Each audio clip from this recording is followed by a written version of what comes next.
আমরা একটা গুরুত্বপূর্ণ আলোচনা করি সেটা হলো অনেকের নাকের ভিতর পলিপ থাকে। আমরা চিকিৎসকেরা, নাক কান গলা বিশেষজ্ঞরা নাকের ভিতর এক্সামিনেশন করে দেখি তার নাকের ভিতর পলিপ আছে এবং বিশেষ করে ইথময়েডাল পলিপ যেটা অ্যালার্জির কারণে হয়। কারো যদি অ্যালার্জির কারণে পলিপ হয় তাহলে কি অপারেশনই শেষ ট্রিটমেন্ট? আমি বলবো না। কেননা অ্যালার্জির কারণে যে নাকের পলিপ হয় এই পলিপগুলো কিন্তু আপনার দীর্ঘমেয়াদী ট্রিটমেন্ট না করলে এটা আবার পুনরায় ফিরে আসতে পারে। তাহলে আমরা অপারেশনটা কেন করছি?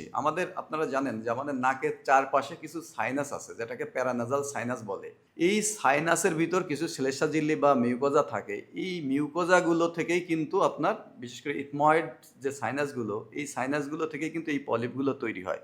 আমরা অপারেশন করি এবং এই অপারেশন করার উদ্দেশ্য হচ্ছে এই যে সাইনাসগুলো আছে, এই সাইনাসগুলোতে যাতে পরবর্তীতে স্টেরয়েড যে স্প্রে ব্যবহার করি, এই স্প্রেটা যাতে ওই সাইনাসগুলোতে প্রবেশ করতে পারে। তাহলে এই স্টেরয়েড স্প্রে অপারেশনের পরে বা স্টেরয়েড ডোজিং এই অপারেশনের পরে কতদিন ব্যবহার করবে? আমরা অনেক সময় নাকের এই পলিপটা অপারেশন করার পর হিস্টোপ্যাথোলজিক্যাল এক্সামিনেশন বা বায়োপসি টেস্টে পাঠাই এবং এই টেস্টে পাঠানোর উদ্দেশ্য হচ্ছে তার যে পলিপটা পাঠালাম এই পলিপটার ভিতর পার হাই পাওয়ার ফিল্ডে কতগুলো ইওসিনোফিল আছে এটা দেখার জন্য। যদি অ্যালার্জিক কারণে পলিপ হয়, অনেক সময় আমরা দেখার চেষ্টা করি যে এর ভিতরে কোনো ম্যালিগন্যান্সি বা ক্যান্সার তৈরি হয়েছে কিনা।